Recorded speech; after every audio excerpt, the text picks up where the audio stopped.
Last episode 14 मेरा जो cinema ज़रा फेर है। मैं भाई मदिया शाह। ज़रा अभी वो होश में आया था, उसके अंदर नीचे कब से उसके करीब बैठे हुए थे, तेज़ी से उसके करीब हुई थी। ज़रा ने तेज़ी से आंखें खोलकर अपने आस-पास जायज़ा लिया था। तब तक जनाब कहाँ है, वो पूरी होश में आ चुका था, जबकि सबसे पहले ही क्या अपनी ज़िंदगी जाने मन का आया था। पर खुदा ऐसी तेज़ी मत करो। वो उसको ऐसे अपने दर्द को बर्दाश्त करते उठते देख वो उसको बिठा लेते हैं। वो ठीक है मेरी शेर, अभी कुछ देर पहले वो सोई है। कभी यहाँ से उठ रही थी। जनाब जैसे यादव को लेकर ज़रा के रूम में आई थी, वो उसको इश्क बहते देखते ही चली गई। राज उसके पास बैठी कोई शुरू कर गई थी। कितनी बार उसको वहाँ से उठाने की कोशिश की गई थी, लेकिन उसके जिद को देखते सब चुप कर गए थे। वो सारी रात यहाँ तुम्हारे पास रही, लेकिन अभी मुश्किल से उसको सोने के लिए दूसरे रूम में भेजा। सिकंदर के बारे में आराम से बोलते उसको तफसील से कहा कर गए थे। जनाब के बारे में सुन जैसे उसको सुकून में आया था। वेलकम। अभी वो हॉस्पिटल के रूम में दाखिल हुई थी कि जनाब उसको होश से आते देख पहले ही वॉल ग्लास से पीछे देख खुशी से टेक लगाए वैसे ही नजरों को दौड़ कर मखौस कर गया। जनाब को खुशी से चेक कि दरार को होश आ गया, सुन भागती आ रही थी। इसकी वेलकम पर वो नमी आंखों में रोती अपनी कदम धीरे से लेती आगे बढ़ी। जरा ने वापस से उसको देखा। वो छोटे-छोटे कदम लेते मुकाबले के बिल्कुल सामने आती धीरे से एक भी आंख बिना झुकाए बैठी थी। उसके बैठने की तेजी और हमेशा की तरह वो अपने रोने का काम खूब अच्छे से शुरू कर दी थी। उसकी झुकी नजरों को देखते मुकाबले के चेहरे पर हल्की सी मुस्कुराहट फैल गई थी। वो धीरे से टेक को छोड़ते उसके करीब था। पहले आप गंभीर लहजे में बोलते उसके झुके चेहरे को अपने हाथों में भर किया। जनाब ने बेंगे पलकें उठाते उसको गौर से देखता, जबकि बिना देखे वो आज जरा को शो कर रही थी। जरा के चेहरे को अपने हाथों में भरते हुए बारी-बारी उसके चेहरे पर हर नक्श को अपने लंबे से छूते उसकी सांसों को हैरान-कुन कर रही थी। वो वैसे ही उसको देखती भीगी आंखों से उसके गले लगती चली गई। जरा उसकी खुशबू को अपनी सांसों में भरते उसकी हालत को समझ गया था। वो जानता था कि वो कितनी डर गई थी। ऐसे उसे कहते बेगम, तुम एक बार फिर मेरे चेहरे को हाथों में लेती अपनी जाग से महका दो। कितनी पल वो वैसे ही जरा के साथ लगी जैसे उसको खुद में कैद करने की कोशिश में लगी हुई थी कि जरा की गंभीर मोहब्बत से भरी आवाज़ सुन होश में आई थी। मगर जैसे ही उसके के अल्फाज पर गौर किया तो वो खुद पर ही शर्मिंदा हुई, जबकि शर्मिंदगी में वो अपने नीचे होंठ को दांतों में दबा गई। जरा ने वापस उसको खुद में खींची अपने गुर्बत के साथ जैसे उसको बख्शा था। वो धीरे से उसको खुद से ला करके सामने किया था। जैसे जनाब उसके साथ लगी थी, उसको अपने जख्म पर तकलीफ हुई थी, लेकिन अपनी बीवी के लिए वो दर्द बर्दाश्त कर गया था। वैसे मुझे समझ नहीं आई आती मेरी बीवी के बाद इतना पानी आंखों में कहाँ जाता है। वो वैसे ही प्यार से बोलते उसके बालों को पीछे करते चेहरे को एक बार फिर हाथों में लेकर उसकी आंखों को नीचे से साफ होने लगा। इसने वैसे ही उसको गोरी से नवाजते काफी इंतजार किया था। मैं ऐसी ही हूँ, मुझसे कुछ भी बुरा नहीं देखा जाता। और आपको पता भी है, कल जब मुझे होश आया तो आपको यहाँ सोते देख पता भी है मेरी क्या हालत हुई थी। जनाब एकदम फोम में आई थी और अपने दुपट्टा दोस्त करते धीरे से मुकाबले की ओर करीब हुई थी। जानता हूँ स्वीटहार्ट कि तुम सारी रात मेरे पास यहाँ मौजूद है, लेकिन इतनी फिक्र और डरने की जरूरत नहीं। मैं हमेशा तुम्हारे पास ही रहने वाला हूँ। उसको इससे इतना खफा होते थे प्यार से बोलते उसकी की ओर से गालों को पहनते मुस्कुरा गया। वो हैरानगी से अपने गालों पर हाथ रखते मुंह खोल हैरानगी जाहिर भी कर रही थी। वैसे मैं बहुत खुश हूँ। मुझे नहीं पता था कि मेरी ऐसी गोली लगने से, मेरे होश में न आने से मेरी बीवी इतना प्यार करने वाली बन जाएगी। अगर ऐसे ही तुम मुझे प्यार करने वाली हो कि चोट लगी फिर मरहम भी मिलेगा, तो मैं तो हर बार गोली खाने के लिए तैयार हूँ। मजाक में बोलते बोलते जनाब की आंखों को एक बार फिर भर गया था, जबकि उसका चेहरा भी एकदम बर्फ की मानस सफेद पड़ा था। आपको यह सब मजाक लग रहा है? आप ऐसे कैसे कर सकते हैं जरा? आपको पता भी है आपकी हालत को देख मेरी हालत ख़राब हो गई थी। मुझे लगा था जैसे मेरी ज़िंदगी खत्म होने वाली है। वो बड़ी आंखों से गालों को भगोते जरा के बिल्कुल लजा गई थी। जनाब मत करें मुझसे कोई बात। अभी जरा ने उसके हाथों को पकड़ा था कि वो अपने हाथों पर मुकाबले के आंसू फेंकते झटक कर बोली थी, एक मिनट। अभी बोलती जरा ने बालों को मजबूत से पकड़ते उसको वापस पूछा था, सॉरी मैं तो ऐसे मजाक करने गया था, मेरा वो मतलब नहीं था। वो उसके चेहरे को देखते आस्ते से बोलते करीब हुआ था, मेरे कभी मुझसे ऐसी बात नहीं करना। कभी मुझे आपका गुस्सा बर्दाश्त है, लेकिन ऐसे मजाक में कभी नहीं। तो उसको जैसे फोन कर गई थी वैसे ये भी मुझे कितना कुछ बोलना था, आपकी वजह से बोल नहीं पाई। वो अपने आंसू साफ करते उसके जख्मों को देखते सरदा फैलते फिरते बोली थी, क्या वो संजीदा हो रहा? आपने एक बार भी मुझ पर यकीन नहीं किया। आपने मुझे क्यों नहीं बताया कि आप सीबीआई के लिए काम करते हो? ठीक है संतान में बोलते हैं रोज खा गई, जबकि उसके मुँह से सीबीआई सुन बड़ा शौक हुआ था। तुम्हें कैसे पता चला? वो भी हैरानगी से पूछते शानोज खा गया। मुझे किसने बताया? लेकिन आपने तो नहीं बताया ना, क्या आपको मुझ पर यकीन नहीं था? जरा कि इतनी बड़ी बात आपने अपनी बीवी से शेयर करने के बारे में एक बार भी सोचा नहीं। उस वाले अंदाज में बोलते जैसे सब सच में टूटी हुई थी। जनाब ऐसी बात नहीं मैं बताना चाहता था, लेकिन मैंने अपने सर से वादा किया था, बस इसलिए ही तुम्हें नहीं बताया। वो प्यार से धीमे अंदाज में बोलते उसके हाथ को पकड़ते अपने होंठों से लगा गया। अब मैं कैसे यकीन करूँ कि आप आगे कभी मुझसे कुछ नहीं छिपाएंगे? वो मुंह बनाते एक और सवाल कर गई। पक्का आगे से कभी कुछ नहीं छिपाऊंगा। वो जल्दी से बोलता है कि समझ जाते अपनी बातें को उसके माथे पर रखा गया। Excuse me. अभी जरा ने उसके माथे के पट्टी को छूते करीब से देखा था कि अचानक से किसी अजनबी की आवाज़ से वो गौर करते मच गई, जबकि नाम ने उसको देखते बैठ चुकी थी और जरा को देखते आराम से खड़ी हुई थी। सॉरी वो स्पेंट बात देना है, रजिस्टर्ड बात देना है। नर्स जनाब को देखते जरा के सामने उतरे टेबल को साइड टेबल पर रखते टॉवल को उठाने लगे। स्पेंट बात यानी बॉडी वॉश। जैसे ही जनाब ने उसने टॉवल को नीम गर्म पानी में निकाल के देखा तो सब कुछ सेकंड में समझे, जबकि जरा आराम से अपने कपड़े खोलते थे उसको पल में आग लगी थी। कोई जरूरत नहीं है इसकी, वो खुद बता रही थी। जरा को तो ऐसा ही लगा था नर्स भी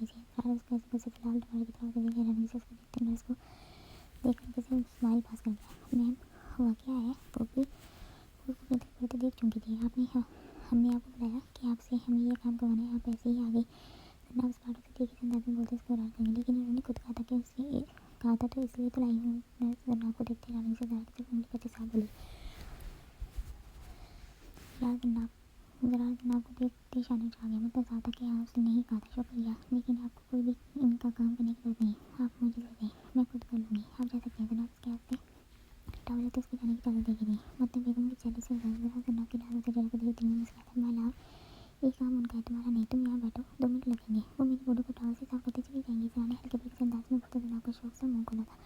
मंजूर हैरान से उसको बोलते नर्स की तरफ मुझे जो अपनी हंसी कुछ बातें जनाब की तरफ हाथ कर गई थी कि आप मुझे वापस कर दें। मैंने बोल दिया ना, आप यहाँ से जाओ, मुझे पता है कि आपको कैसे साफ करना है। आपके जनाब की बातें मुश्किल से अपनी सब करते कोई थी तो नर्स मियाँ बीवी को ऐसे एक दूसरे को बोलते मुझसे बात गई। क्या स्वीटर इतना गुस्सा ये कौन सा, मैं अभी पहली बार करवाने वाला हूँ।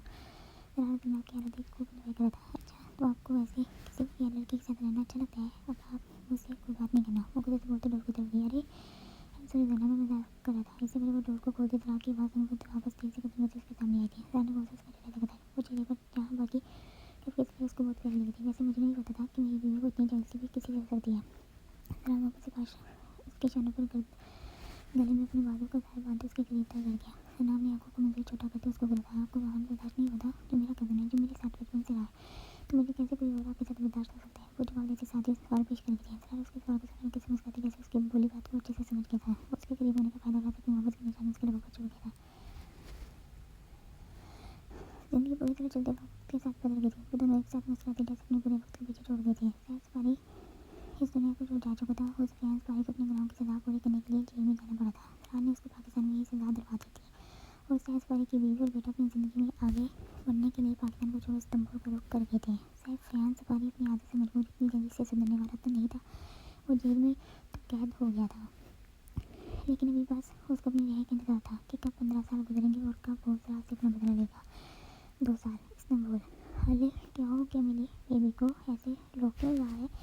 जनाब हम का फीडर लगाते बच्चों की तरह बोलते प्यार से उसको अपनी गोद में उठा गई। जबकि उसको गोद में लेती थी किसी नजर सामने सोफे पर बैठे अपनी शोर को भी मुखातिब सुनाया था। ये क्या बात हुई, आपके सामने आपका बेटा अपना गला फाड़ते रो रहा था और आप उसके पास आने की बजाय आराम से अपने काम में मसरूफ बैठे हुए हैं। वो अपनी आदत से मुझे हर रोज़ की तरह आज फिर बोल गई थी। बस आ गया बेगम। वही खास मेल अपनी चाचू को देखते उठा था और मुस्कुराते अपनी बीवी को उतरते चले को दबा था। महिला फिर क्या हो गया, अगर मेरे बेटे ने रो कर रूम को सर पर उठा लिया है, इनमें इन दोनों भाइयों का कसूर नहीं है। फिलहाल जनाब को आराम से को फिल्टर बनाते देख अपने दूसरे बेटे को गोद में भरा था। ये अपने बाप पर गए हैं, मैं भी ऐसे ही बचपन में बहुत होता था। चाची को देखा नहीं, अभी तक मेरे बारे में यही बोलती हैं। वो प्यार से अपने बेटे की छोटी सी गांठ को चूमते हल्के से मुस्कुरा गया। जनाब वो रात सफियान पारी जेल जाते ही वापस इस्तांबुल आ चुके थे। बिना जनाब की पेपर होने वाली थी। जैसे जनाब की पेपर खत्म हुई चंद महीनों बाद ये जनाब को अल्लाह ने बड़ी खुशी से नवाजा था। फरहान जनाब के 2 बेटे जुड़वा ट्विंस हुए थे। वो दोनों बहुत खुश थे क्योंकि सिकंदर अफगानी भी ऐसे ज़्यादा खुश थे। वक्त कैसे गुजरा दोनों को कोई इल्म नहीं हुआ था और ऐसे ही 2 साल उनके गुजर गए थे। जनाब की पढ़ाई भी खत्म हो चुकी थी और दूसरी तरफ रूहान के माँ बाप यानी रीदा भी रजा बकारी पाकिस्तान से इस्तांबुल आ गए थे रूहान का रिश्ता फरीन के लिए लेकर। बस करें आप जानती हूँ कौन आप पर क्या है और कौन मुझ पर। वो जान को वापस बेड पर डालते उसके दोनों तरफ तकिए लगाते उसके करीब आई थी। वो फीडर देते बैग की तरफ गई थी। उसको देखते आराम से मेरे बेटे को गोद में लेते फिर मुँह में दे गया। ऐसे गले को पकड़ कर रोने का काम मेरे इस हीरो का है, ना कि मेरे स्वीट बेटे का। जनाब बैग में जरा के कपड़े रखते आंखों से इशारा करती ऐसे बोलती जबकि मुश्किल से अपनी हंसी को रोक पाई थी। जनाब वो जानती थी कि उसके ऐसे अपने बेटे को पकाने से ही राकम भी बन जाएगा। जनाब मैं बता रहा हूँ, अभी से सुधर जाओ, मैं नहीं चाहता कि तुम बच्चों को ऐसी आदत डालो। वो उसको भी बेड पर डालते जनाब के सामने आता और आराम से जान बनती अपने काम में लगी रही थी। जनाब मैं तुमसे बोल रहा हूँ। आपके मुकाबले उसको बात से पकड़ सामने गिरा। वो वैसे ही उसको बोलते हुए नाक से कुछ ज़रा ऐसे क्यों, आपको भी बच्चे हैं जो मुझसे ऐसी बातों पर जिद करते हैं। वो हमारे बेटे हैं और मैं तो अपने बेटे को प्यार से ऐसे ही पकाने वाली हूँ। जनाब महीने की अंग्रेजी में कहते उसको तंग करने में मगन हुई। देखो स्वीटहार्ट, तुम ऐसे बिल्कुल भी नहीं करने वाली, हालांकि तुम्हें सिर्फ मुझे प्यार से ऐसे पकाना चाहिए, ना कि अपने बच्चों को। वो वैसे भी तुम अच्छी तरह जानती हो मुझे कैसे होती है जब तुम मेरे अलावा प्यार से किसी को भी पुकारती हो।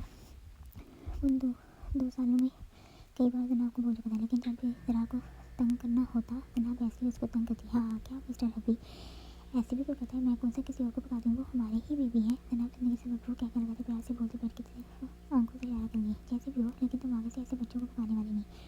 मुंगली को अपने चेहरे पर लाते उसको हंसने पर मजबूर कर गया। जरा आप पता नहीं कैसे हो, कभी बोलते हो उससे बात नहीं करो, उसको ज़्यादा अहमियत नहीं दो और अभी अपने ही बच्चों से भी जल्द होने लगी। वो उसको हैरानी से हमेशा की तरह कहते अपने काम में वापस लगी। मैं ऐसे ही हूँ। वो धीरे से बोलते उसके जाने पर अपने चेहरा टकाई करीब हुआ था। वो उसके अंदाज पर हल्की से मुस्कुराकर सन्नाम में लगी। जनाब कभी कभी मैं सोचता हूँ अगर मैं नहीं रहा तुम्हारे साथ तो क्या तुम्हारी ज़िंदगी ऐसी ही रहेगी या बदल जाएगी। वैसे अभी फिक्र वाली तो कोई बात नहीं, चुने के भी तुम्हारे पास तुम्हारे दो बाजू मौजूद हैं। वो सामने मुड़ पर अपने बेटों को देखते अभी आके कुछ बोलता तो ना गुस्से से उसके पास होने की दूर हुई थी। जनाब उसके दिल पर चुका था, जबकि समझने की कोशिश करने लगा कि क्या हुआ। सुकून मिल गया बस ऐसी बातें करके। वो आंखों में जहाँ भर के आंसू उछल लेती बोलती चुकी थी, अब मुझसे कोई बात न करना। वो गुस्से से बोलती भागती चेंजिंग रूम में जाती ही उसको बंद कर दी। जनाब तेजी से चलते डोर के पास आता है, जबकि बहुत आस्ते से उसको नो कहता है, सॉरी प्लीज ये ओपन करो। मेरा वो मतलब नहीं था। वो जानता था कि उसको ऐसी बातों से कितना दुख पहुंचता था, लेकिन वो जाने में अपने दिल की बात बोल रहा था। वो उसको दूर ही नहीं करना चाहता था। ना प्लीज यार मेरी बात सुनो। वो उसके रोने की बात आसानी से सुन सकता था। वो लड़ता था, चलो अभी रोना जरूरी है तुम लोगों का। अभी वो डोर के पास खड़ा सोच रहा था कि क्या करे, जब बच्चों की बात सुन वो उनकी तरफ गया था।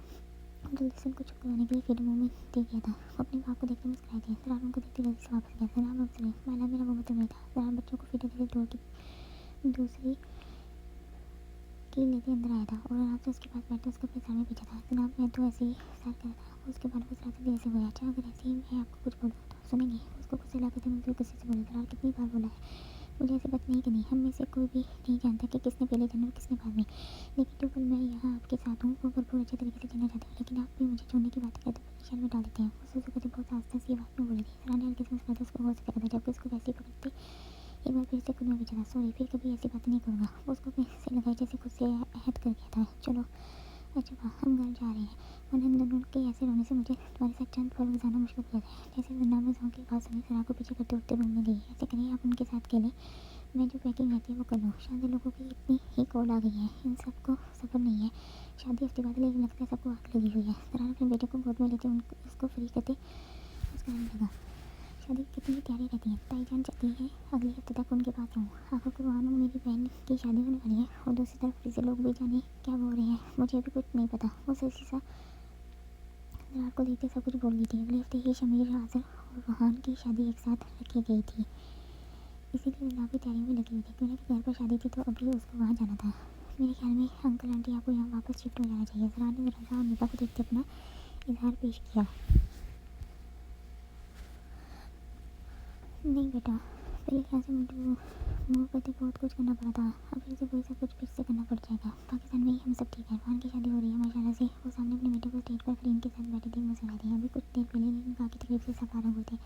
जब जरा ने सब बड़ों को बैठते देख बोला, चलिए इधर से आपकी मांगे। जरा बात को खत्म करते उठते जनाब की तरफ गया था, जो कब से अपने बेटे को अपने साथ लगाए बैठ रही थी। सनान वैसे तुझे क्या हुआ, तू इतना खामोश क्यों है? लेकिन उसके सामने अपनी बीवी को सोनिया को देखते मसरूफ धीरे से पूछते अपना कान करीब किया था। क्या होना है मुझे? जब से शादी हुई है बीवी ने एक भी पस से रहना मेरे लिए महाल के बना दिया है। हाँ हाँ हाँ, जैसे बाकी सब ने सुना कहकर लगाते सबको अपनी तरफ मुतवज्जो किया। जरा के कहने पर शादी करके मैं पछता रहा हूँ। जब देखो शॉपिंग शॉपिंग, जैसे शॉपिंग के अलावा कोई और काम तो बंदे को हो ही नहीं सकता। वो रोने वाले अंदाज में बोलते सबको हैरान कर दिया। शुक्र है मैं अभी तक इन मुसीबतों से बचा हुआ हूँ। उमर वाइफ ने एक साथ कान को हाथ मिलवाए थे, जबकि सनान ने उनको ऐसे हंसते देख बददुआ दी थी कि उनको भी ऐसी ही बीवी मिली जो इनका सांस लेना भी मुश्किल कर दे। जरा बहुत चालाक इंसान है। वो बर्फ़ का गोला बनाते गुस्से उसकी तरफ फेंकती बोली थी। जरा ने हंसते उसको उस गोले को कैच किया था। वो वापस वैसे ही जनाब की तरफ चला था। जनाब गोले के लगने से मुंह बनाते फिर से चुकी थी और एक गोला बनाया था। जब भी वो गोला बनाती जरा उसके हाथ से वो छीनते उस पर ही फेंक जाता। वो सर्द मौसम की सर्द रात में आज एक बार फिर बर्फ़ पर अपनी डाले एंजॉय करने में मगन हुए थे। अच्छा मैं चला कैसे है? जरा ने जनाब का फेंका बर्फ़ का गोला कैच करते फिर से उसकी तरफ बढ़ा था। जनाब उसको अपनी तरफ देख जैसे ही भागने लगी एकदम से बर्फ़ पर फिसली और नीचे गिरती चली गई। हाँ जरा उसको बर्फ़ पर गिरते जाते देख कहकर लगाते मैं खुद बता, जबकि वो भी बैठते जल्दी से उसके करीब गया था।